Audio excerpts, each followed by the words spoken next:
He was convicted of murdering a man in a rural Guadalupe County 12 years ago. Today we found out Matthew Englebrecht told authorities he killed a Schertz woman in the same field 6 months later. Eyewitness News reporter Marvin Hurst has more on the confession of a killer.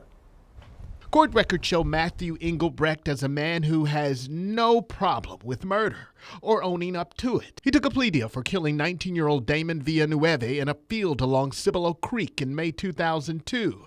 He's now serving time for it. All we knew is that she was a missing person. So nobody knew what had happened to Roxanne McGreehan. She was a mother. She was fixing to go into the Navy. She had her life ahead of her, and then all of a sudden she just vanishes. The Guadalupe County Sheriff's Office says the 38-year-old recently confessed to killing his neighbor from Schertz after nearly 16 years. Deputies say he killed Roxanne McGreehan in the same field as Villanueva and dumped her into a creek. The murders just 6 months apart. That must be where he does his crimes. His killing ground.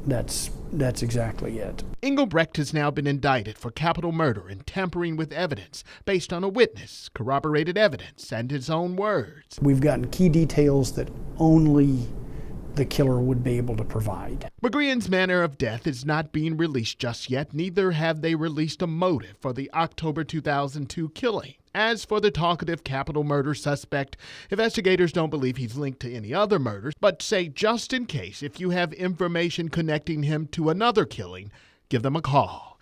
In Seguin, Marvin Hurst, KENS 5, Eyewitness News.